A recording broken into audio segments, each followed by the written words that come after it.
کتب علی الذین من قبلکم لعلکم تتقون، ایمان والو تم پر روزے فرض کیے گئے جیسے تم سے پہلی امتوں پر فرض کیے گئے، کیوں؟ لعلکم تتقون، تاکہ تم پرہیزگار بنو۔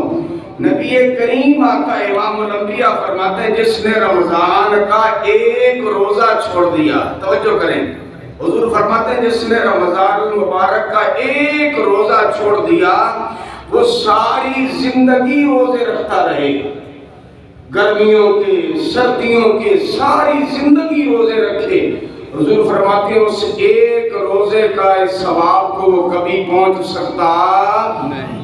اب پتہ کیا سمجھنے والوں کے لیے بات بڑی قابل غور ہے، ہمیں کاروبار کس نے دیا؟ اللہ۔ ہمیں روزی کون دیتا ہے؟ اللہ۔ ماں باپ جیسی نعمت کس نے دی؟ اللہ۔ دیکھنے کے لیے آنکھیں کس نے دی؟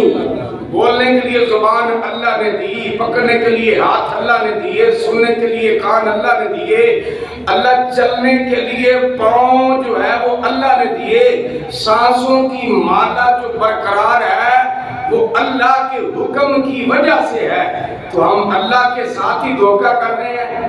اللہ فرماتا ہے روزہ رکھو، تمہارے تقوی کی یہی علامت ہے، تم متقی بن جاؤ گے، پرہیزگار بن جاؤ گے، لیکن بہانہ پتہ کیا ہے؟ وہ کہتے ہیں جی ہم نے کام پہ جانا ہوتا ہے، مزدوری کرنی ہوتی ہے۔ اب مجھے ایمانداری سے بتائیں، اپنے ایمان کو حاضر ناظر جان کر اگر موت آ جائے پھر کام کون کرے گا؟ اگر جان نکل جائے پھر تمہارا وہ کاروبار کون کرے گا؟ رمضان المبارک کا 17واں روزہ تھا جب کفر اور اسلام کی پہلی جنگ ہوئی جسے جنگ بدر کہا جاتا ہے۔ صحابہ کرام رضوان اللہ تعالیٰ علیہ مجمعین کے پاس کوئی ساز و سامان نہیں تھا، صحابہ کرام کے پاس کوئی تلوار نہیں تھی، کوئی نیزہ نہیں تھا، گھوڑے نہیں تھے، اونٹ نہیں تھے، صحابہ کرام بے سر و سامان تھے، لیکن شدت کی گرمی تھی اور سارے صحابہ روزے سے تھے، سارے صحابہ روزے۔ نبی کریم آقا امام الانبیاء سرکار فرماتے ہیں قیامت کا دن ہوگا، کچھ لوگ ایسے ہوں گے جن کے منہ سے کستوری جیسی خوشبو آ رہی ہوگی، امبر اور کستوری کی خوشبو بن کے منہ سے آ رہی ہوگی، اللہ کی بارگاہ میں پوچھا جائے گا یا اللہ یہ کون لوگ ہیں؟ آواز قدرت آئے گی یہ میرے نبی کی امت کے روزہ دار لوگ ہیں۔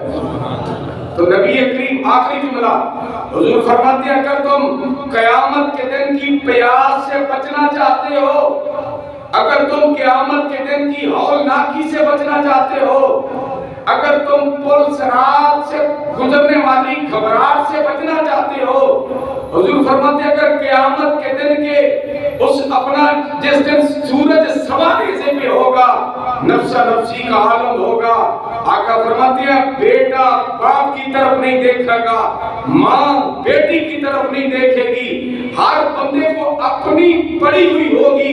حضور فرماتے ہیں اگر قیامت کے دن کی ہولناکی سے بچنا چاہتے ہو ایک ہی علاج ہے، یا رسول اللہ کون سا؟ حضور فرماتے ہیں روزہ رکھا کرو، روزہ رکھا کرو۔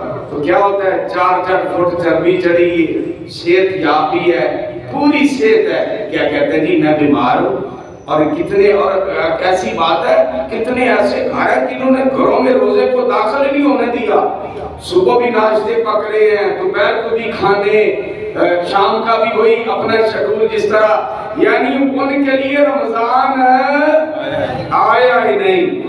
نہ میرے عزیزو، نہیں اللہ ضرور پوچھے گا، اللہ حساب لے گا، اللہ محاسبہ کرے گا، تو اللہ کی بارگاہ میں کھڑا ہونا۔ تو میاں صاحب کا شعر نہیں سنا آپ نے؟